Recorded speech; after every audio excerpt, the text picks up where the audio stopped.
Welcome, ladies and gentlemen, to another episode of the Defiant Podcast. I'm Majid Padellan, aka Brooklyn Dad Defiant, and here is my co-host with the co-most, the legendary, incredible Kenny Hesse.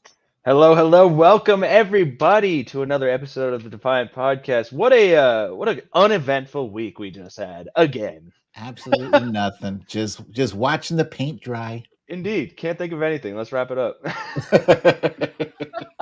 Yeah, no, and in the actually it was a seismic event in the world of politics this weekend as President Biden decided to change his mind and step aside and paved the way for his vice president, giving Kamala Harris his full endorsement Yeah. to be president of the United States. What a wild turn of events. I remember hearing the news on Sunday and just being like, okay, this is where we're going now. Like, Yeah. wow. As I gotta say, as a millennial, I'm getting kind of over like living through unprecedented times and unprecedented events. I've kind of had enough. Yeah. It feels like every day or every week is another. This is unprecedented. It's felt like that for years now. But go ahead. But I was just gonna say, but this one is different in that it's finally one that feels kind of positive, right?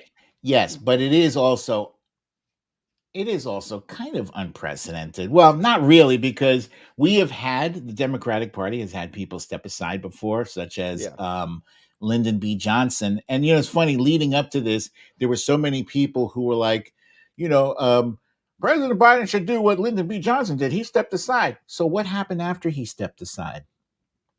We got Richard M. Nixon.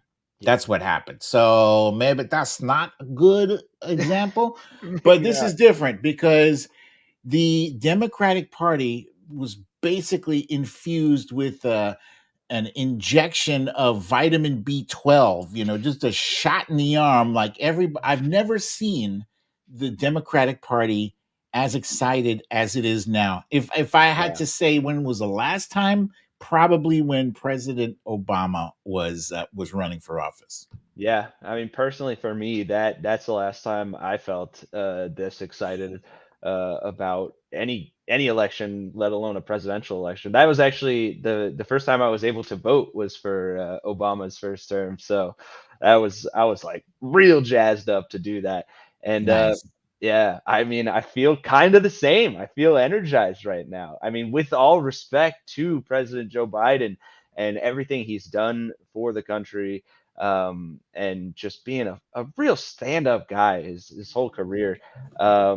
This decision, I'm happy to see how people were taking it and reflecting on it and giving him the honor and praise that I think he deserves, while also being able to rally behind Kamala and show that kind of excitement and support. It feels warm and fuzzy as well as an injection of B12, Yeah. Although I will admit, this Sunday, first of all, it's not that I wasn't blindsided by this news.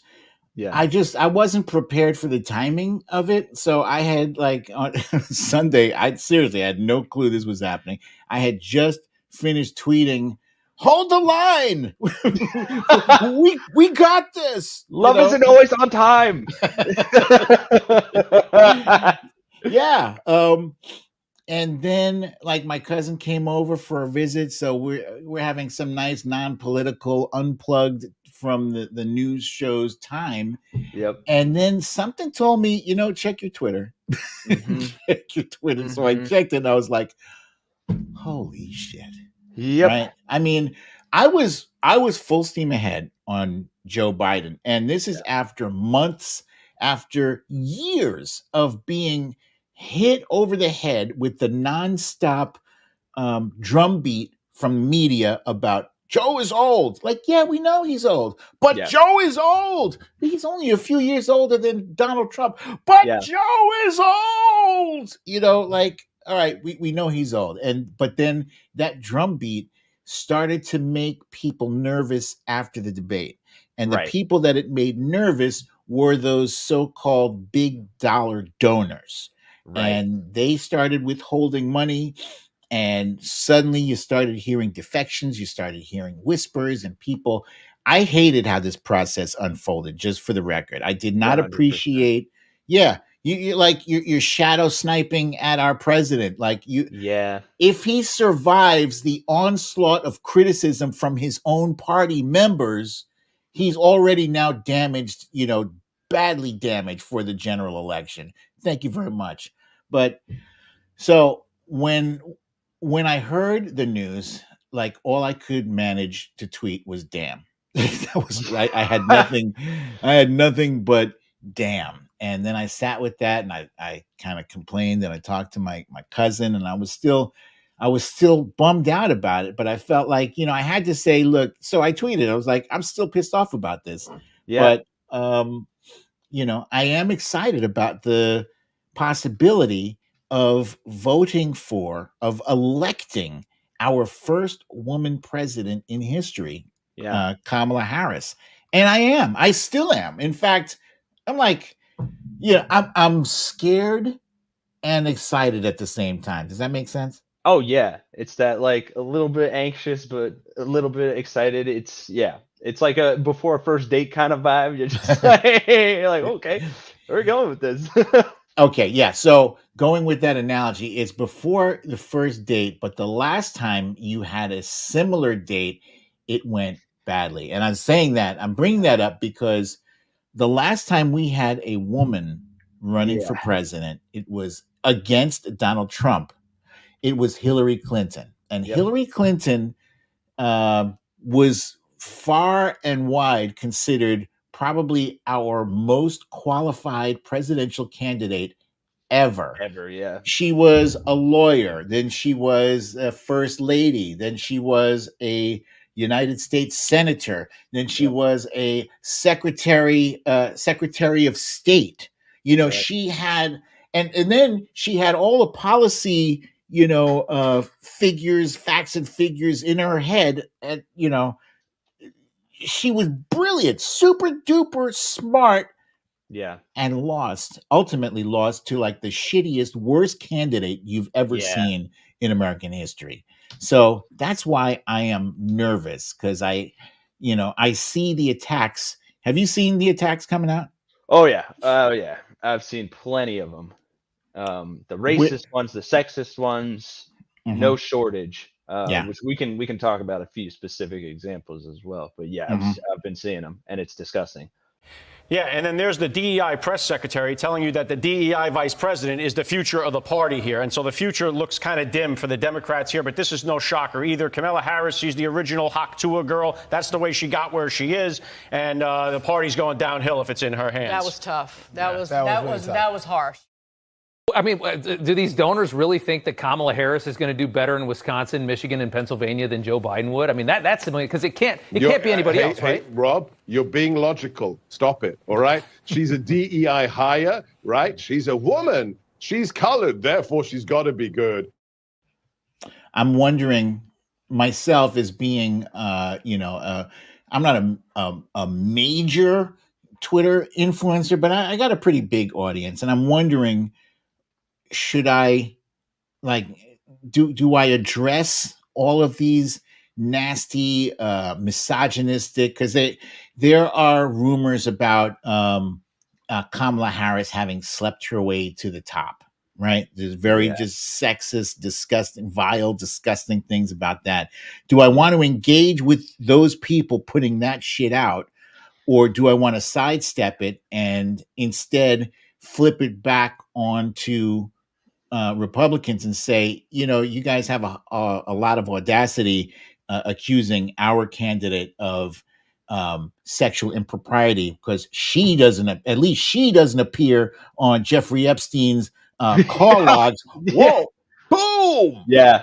I mean, I like that. It is tough because it's like, regardless which way you go, some of the, especially with people on the right, it is like talking to a wall, even the points that are completely backed by fact and logic, they don't come across because these people have built their own bubble and their own like separate reality where it's just their feelings and that's it. Yeah. So they even say that she is not black, which is like, what? What? It's like, no, she's Jamaican. Come on, really? Do I have to break this down for you? A brother in Christ. Hold up. It is exhausting. The ignorance is exhausting. It so is. Yeah. So I guess I'm gonna pick and choose my battles, but I'm not sitting back and letting them attack our candidate. I am going back at them as hard as possible. And it's not difficult because now now who's the old man running now?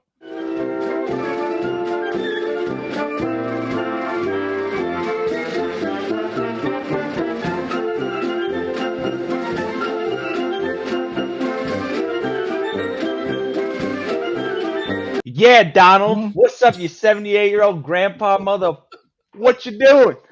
I love that we could say that now. I think I saw that on Twitter like almost immediately after Biden stepped down, and people were like, "Trump's the oldest president." I was like, I love this. I love this so much. Yeah, to be honest, Joe Biden's age never bothered me, and I'll tell you why. Right. Because he still has it up here. He still has his cognitive. All right. Yes. He's not running around out there talking about Hannibal Lecter or, sharks and electrocution. He's not, he's still got it. Yeah. So he speaks a little bit quieter, right? He moves a little bit more gingerly. Yep. Right. But we're not electing this guy to run the 100-meter dash. We're not electing him to be the strong man. We're electing him to be president. One of our best presidents in history. Yeah.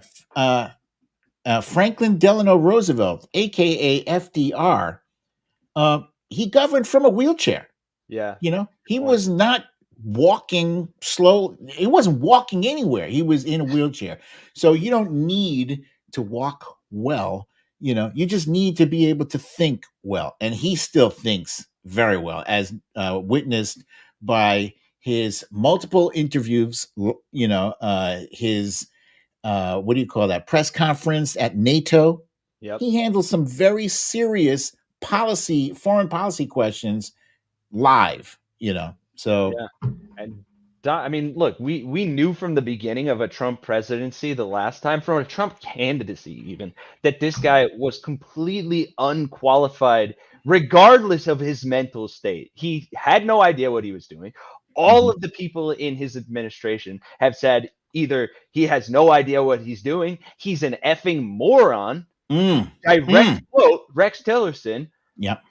They won't support him in a second term because he doesn't know what the hell he's doing. He doesn't have the qualifications to do the job. He did a terrible job as president. And now, on top of all of that, you have all of this evidence that has been aptly pointed out by Shrinking Trump and some others in the media, but frankly not enough, that this guy is suffering from clear symptoms of not only dementia, but malignant narcissism. And it's not a one-time thing. It's a consistent daily thing where, like you said, he's talking about these crazy things, praising Hannibal Lecter.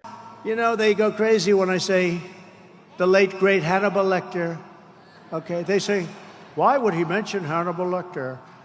He must be cognitively in trouble. No, these are real stories. Hannibal Lecter from Silence of the Lamb. He's a lovely man. He wants to have you for dinner. He'd like to have you for dinner. Lying out his ass, like as much as he probably sharts out of it, like when he was in court.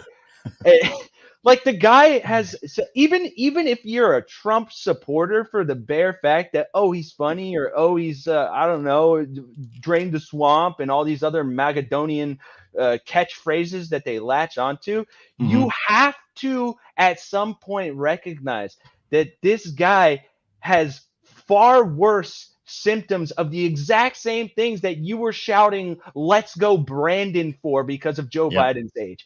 And maybe, hopefully that reckoning will come at the ballot box. But like you said, the ignorance is just exhausting, because it's like any normal person with a sane functioning non-toddler brain with a fully developed prefrontal cortex should be able to see these things. And yet a lot of people on the right somehow don't. And that's my soapbox, I guess, for today. But goddamn. Well said, my friend. I want to back up to what you said a few minutes ago about shrinking Trump. I just want to make sure our viewers and listeners know Shrinking Trump is hosted by Dr. John Gartner and Harry Siegel. Mm-hmm. They are doing this It's an amazing podcast. It's really it's fascinating, because these guys are psychologists. They know all about dementia, and they have guests on that are experts in psychosis and all that different stuff. This week, I believe they're interviewing George Conway, who just started like the anti-psychotic pack. Yeah, psychopath. which is I can't wait to see that episode. So it airs Fridays at 3 p.m. Eastern time. I just want to make sure you guys know that. Totally. And to your point, you were saying about excuse me, all of Trump's former staff and cabinet members. There's a reason why he had to pick JD Vance, and that is as his current vice president. And that is because his former vice president, Mike Pence, his followers tried to hang him. They actually bought a gallows to the Capitol on January 6th. And his current pick, JD Vance, has had some spicy things to say about Donald Trump, that he might be Hitler. Yeah. Do you remember some of those other? He said he was a never Trumper. He referred to him as America's Hitler. He said he didn't respect the guy or like the guy. Called him an asshole. Yeah, a whole lot of shit. There was a lot of stuff. Yeah. This is an evolution, and I know you've been asked about this before, about past comments that you've made about Donald Trump. You've said, I'm a never Trump guy, never liked him.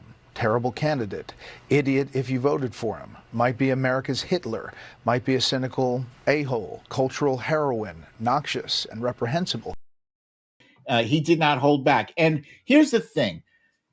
Donald Trump did not change from the time that JD Vance said all those things. In fact, he's gotten worse since JD Vance said those things. It's JD Vance who changed because the circumstances changed. He is an opportunistic, very boring, I want to add, very boring guy. Did you see? Oh my God. I think I know exactly where you're going with this, but keep going, because I want to talk about this. He was giving a speech, and he made some comments that had that Jeb Bush energy. Yeah. The not funny at all. The please clap kind of energy. Yeah. Talking a big game without backing it up. I think the next president needs to be a lot quieter, but send a signal that we're prepared to act in the national security interests of this country, to get back in the business of creating a more peaceful world. Please clap. It is the weirdest thing to me. Democrats say that it is racist to believe, well, they say it's racist to do anything. I had a Diet Mountain Dew yesterday and one today. I'm sure they're going to call that racist too, but it's good. I love you guys. Please clap. So speaking of vice presidents, right?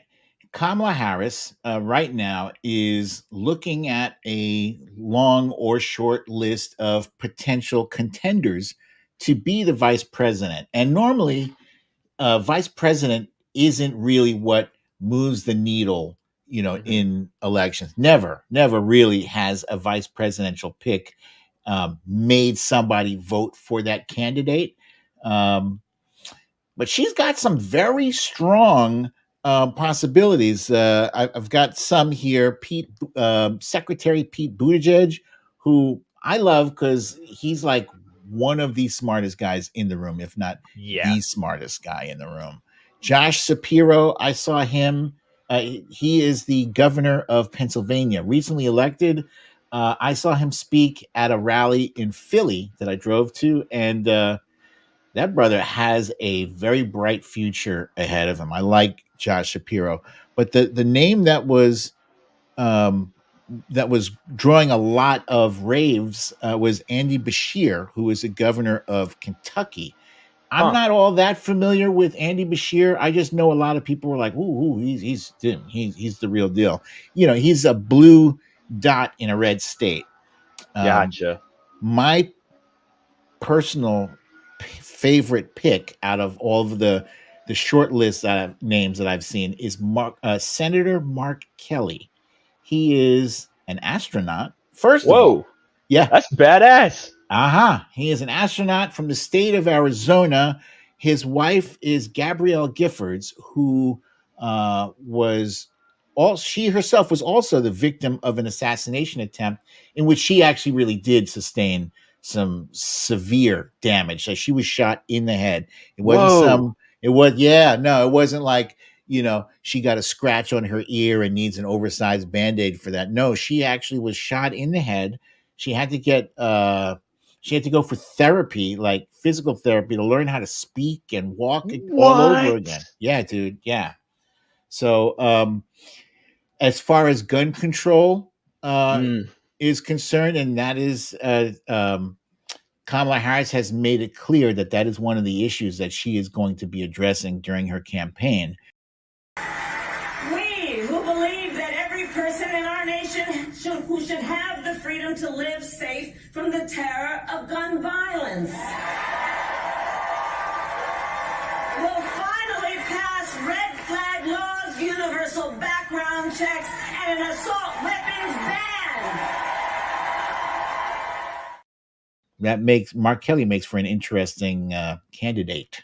Yeah, I did not know that about him. I knew he was a senator of Arizona, but wow, being an astronaut, and just that, man, his wife. God, that plays so well given the events of the past couple weeks as well. Like, I'm all for like when they go low, we go high, But at the same time, they have gone Mariana's Trench low, and I feel like it's within our right to be like, yeah, sorry, our vice president's wife actually got shot. Like, actually got shot. Yeah. Like, and that's not condoning political violence at all, but it's like, come on, dude. You go to the RNC with a maxi pad on your ear and like friggin' like fight. Just the way he handled the whole thing is so dumb and disheartening. I think they were trying to capitalize off of, and granted, this was that, the assassination attempts are thankfully rare. They don't happen with every president or former president, and they shouldn't happen. And I've been very clear about that. We do not condone violence, political violence, any kind of violence whatsoever. Absolutely.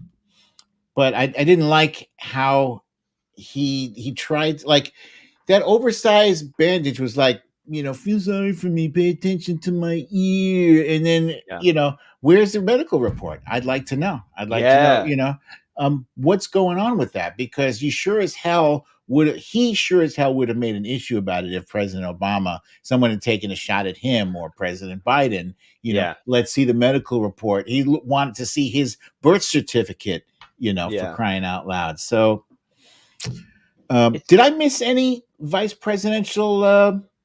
There's a long list. I can go. I have one. Yeah, well, at least according to CBS News, who put out yesterday, 10 potential running mates for VP. Wow. The first of which being Mark Kelly, which we already talked about. Josh Shapiro, Pennsylvania governor. These are. I don't think these are in a particular order either. Kentucky governor Andy Bashir. Who's a pretty big choice, I think. Gretchen Whitmer is on the list, but I believe you said that she does not want the job and has already stated that. Yeah, I saw some reporters literally ask her like yesterday or the day before, like, what do you say if they offer you the vice presidency, she's like, I'm not leaving Michigan, is pretty much what she said. Which is probably a good call considering how big of a battleground state Michigan is right now. I feel like she could be very useful in running campaigns there and helping out like elect Democrats in the state itself and flip it. Yeah. JB Pritzker, the governor of Illinois, is also on the short list. He's a billionaire, ain't he? Yeah. Yeah. As if, I mean, look, as if they needed more help with money right now, just to transition super quick. We talked about it a little bit at the top of show, but reporting from the Washington Post from this morning said that Kamala Harris's campaign had raised more than $126 million. Damn. It gets better from, get this, not from billionaires, from 1.4 million donors. And this is in a time span of between Sunday afternoon, when Biden announced he was stepping down, and Tuesday evening. That's wild. That's wild. That's grassroots. That's the most money that's flooded a campaign that I've ever seen. I don't know. Let me add my numbers to this here. I got some numbers too. Excuse me. I saw a poll earlier today. It was like a YouGov poll that said that there was a 700% spike in youth registrations in the past 48 hours since President Biden stepped aside. 700% increase, which, by the way, is more of an increase in voter registrations than when Taylor Swift told her Swifties to go register to vote. Bigger increase in that. What? Yeah. That is that just gave me another shot of B12, my friend. That's exciting. It's a lot of excitement out there.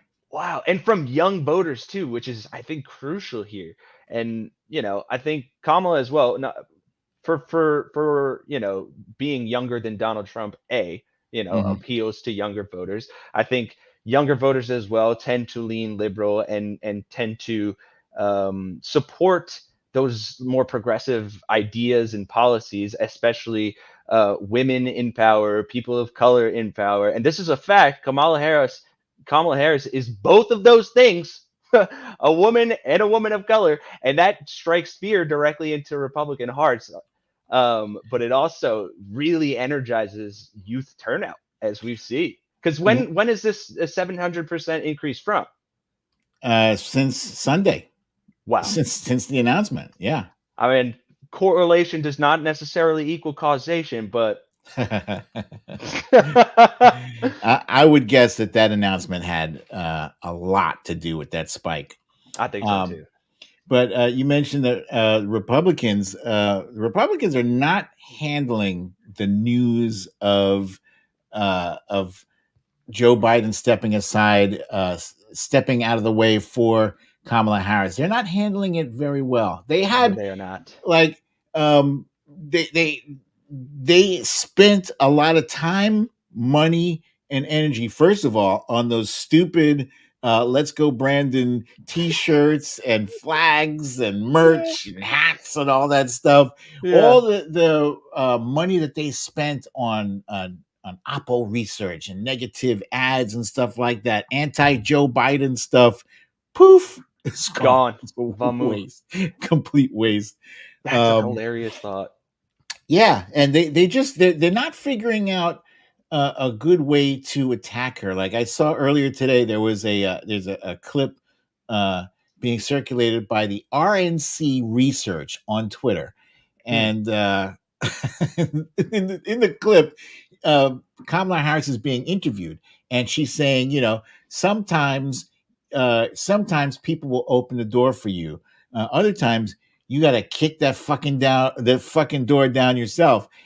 We have to know that sometimes people will open the door for you and leave it open. Sometimes they won't.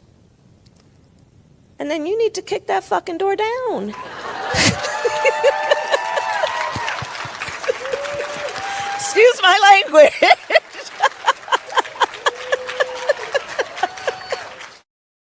And I'm guessing her use of the F word, dropping of the F bomb, is what they were thinking was going to be. Yeah, we got her now. Oh but my it God. makes her look cooler.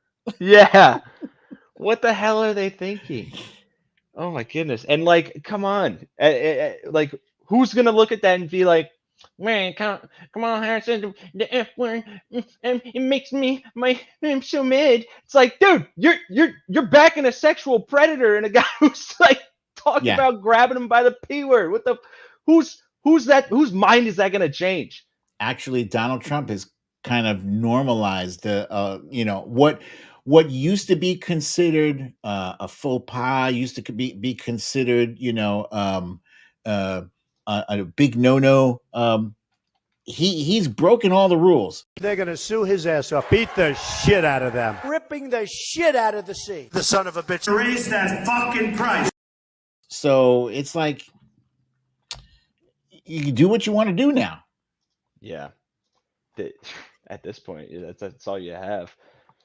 They've already, as much as they probably should, they definitely shouldn't. They're just already going to town with like the racist and sexist like verbiage and slogans against her and stuff, and it's ridiculous.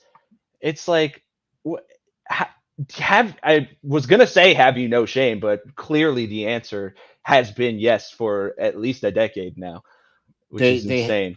They have nothing. They have nothing to go on. I actually saw somebody had posted some chyrons that had been seen on. Have you heard that on Fox Newsmax? Newsmax? Yeah, Newsmax. So they had some chyrons talking about things that, some policy positions that Kamala Harris have that are supposedly like no good. For instance, like she wanted to lower rents. She wanted Medicare for all. She wanted to investigate fossil fuel companies. And this is what they have to go on. So they list all these things, and all I can think is, you're just making her look more and more badass with every attempt to own her. Yeah. And I think, you saw in her speech from the other day, she is like capitalizing on this, and they just don't have an answer for her. And she is able to really speak in a way that I kind of more to the B12 excitement vibe as well, like that just energizes people and speaks to these real world problems that she's been able to address. You have, her being a prosecutor and Donald Trump being a criminal and being able to go at him with that. Her stance on abortion rights and rights for women, and the government not controlling your life, which is a base Republican standard of operation. So I mean, there's plenty of clips from that, but it seems like in real time she is finding her messaging, and it is resonating. The nice thing is that Kamala Harris has kind of been workshopping her stuff. It's not like she's been sitting around twiddling her thumbs doing nothing. She's been very busy over the past year or two, frankly, especially since the Dobbs decision that reversed Roe v. Wade. She's been extremely busy, and she's finally found her footing. I love the speech that she gave the other day when she specifically talked about the government not being all up in women's business and trying to tell them how to what to do with their bodies. I thought that was a very powerful speech. And we who believe in reproductive freedom will stop Donald Trump's extreme abortion bans, because we trust women to make decisions about their own body and not have their government tell them what to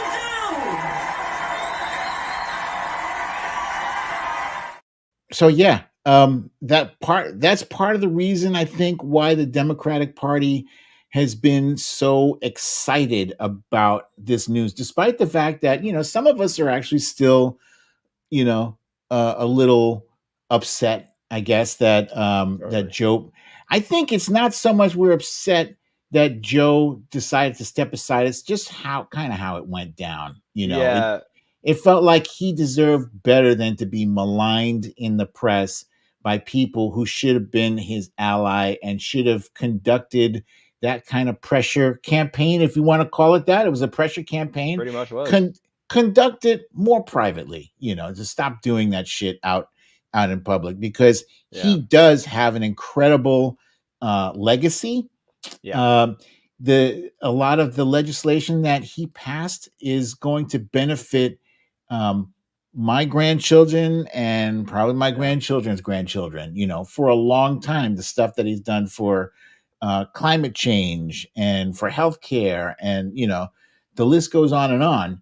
And we just have to make sure that Kamala Harris gets in to prevent Donald Trump and his Project 2025 from undoing all of the good that has been done so far. Yeah, 100%. And it is honestly incredibly shameful the way the media handled all of this. And like we talked about a little bit at top of show, like I don't think this was necessarily a surprise, or it wasn't a foregone conclusion that he was going to stay in the race, regardless of how defiantly he was saying those things. But they really You said the word. Defiant. Oh, the Calvo! Let's go. Wait. We need more Calvo. That's great. I forgot about it. Thank you for remembering that. In case you guys missed the last episode, anytime the word defiant is said on this show, I will be banging the cowbell. Yeah, that's we got to do it. We got to do it to him. But yeah, the media should be ashamed, and it's so funny. Well, in a sick kind of way, how quickly, like I said earlier, they shift their tone to Joe Biden deserves so much honor and respect, and it's like, yes, those things he does, those things should be said. But last week you were running articles about how old he is, and just all these op-ed pieces from people like George Clooney, and just disparaging the guy. And it's like, damn, dude. Even after Trump's attempted assassination, where the coverage kind of shifted for a second, as soon as that blew over, they were right back to it. And it was just like, come on, guys. But it is what it is. I have a serious problem with how the media was all focused on how old Joe Biden is, and suddenly, now that Joe Biden is out of the race, they have completely abandoned that old age thing as being an issue. They have not turned to Mr. 78-year-old, only 3 years younger than Joe Biden, to say, by the way, you're kind of old too. Nobody, in fact, none of them, I don't think any major media outlet or newspaper or whatever has called on Donald Trump to step out of the race. And that's weird. That's weird to me. It's so weird, and it's such a double standard that pisses me off beyond no end. Like, it's a good slogan, story, whatever, that plays. It was the first thing I saw on Twitter when Joe Biden stepped down, was people going, "Hey, Donald Trump is too old for the presidency." Like, and it's like, why are we not running with this? But it's the same thing we talked about earlier, with nobody's calling him out for his dementia brain, his need for diapers. You have to go to like us and other grassroots media outlets to get that kind of coverage. And it does feel, as anti-conspiratorial as I am, like, it does feel like there's people pulling the strings back there. They're like, the way that what's that news corporation that sends out all those Sinclair. It feels Sinclairian. Yeah, is what I'll say. Yeah, so, I don't think you're wrong. I absolutely, and not just the Sinclair, but also like CNN, for instance, CNN, and even to some extent, I hate to say MSNBC. I think these news organizations, they do better. The New York Times, even the Washington Post, they do better click-wise, ratings-wise, when Donald Trump is in the picture. And I'm not sure necessarily that the people, the talking heads that we see on TV, whether they have as much to do about it than the higher ups. Excuse me. Famously, there was a guy who ran CNN who said something to the effect of, Trump might not be good for America, but Trump is good for CBS. Paraphrasing. That is something very close to that. Yeah. That's that's so disheartening. That's what I was just gonna say. That's why they were our raggedy bitch. Yeah. And without further ado, allow us to introduce this week's You Raggedy Bish. You Raggedy Bish. And this week's You Raggedy Bish is none other than Donald Trump's selection for Vice President JD Vance. Oof. So JD Vance has he's had his own reaction to the selection of Kamala Harris as being our party's front runner. He doesn't think it should have been allowed. Number one. Number two, he had the audacity to this guy, JD Vance, has only been in the Senate. He's a senator. He's only been there for 2 years. Yeah. But he had the audacity to come out of his face and question what the hell she's been doing, except collecting a government check for the past 20 years. About our likely opponent, Kamala Harris, because, she said a couple of days ago that I showed no loyalty to the United States, that I have no loyalty to the United States. Well, I don't know Kamala. I served in the United States Marine Corps, and I built a business. What the hell have you done other than collect a government check for the past 20 years?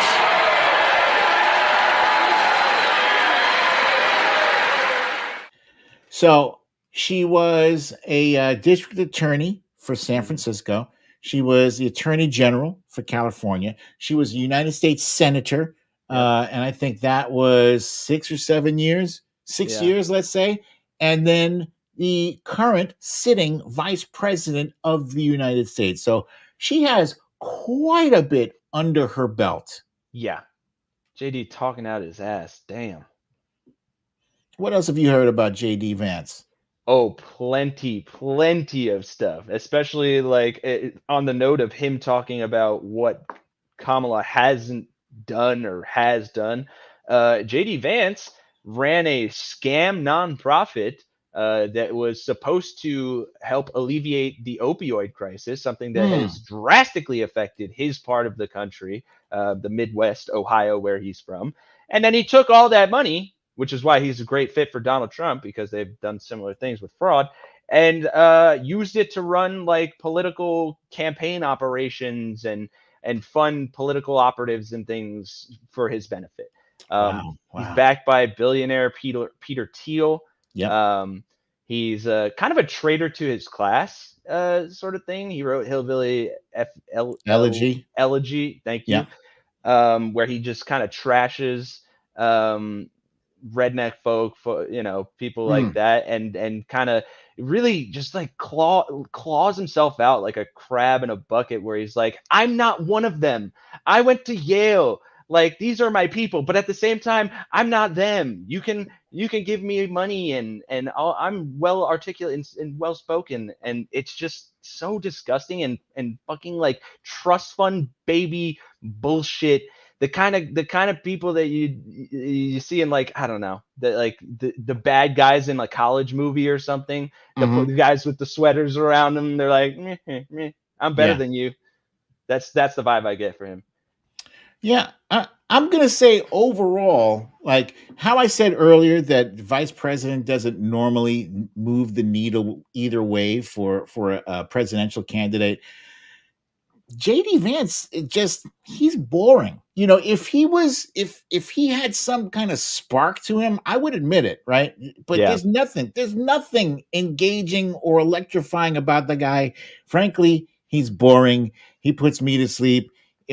He probably put his own boss to sleep. Too true.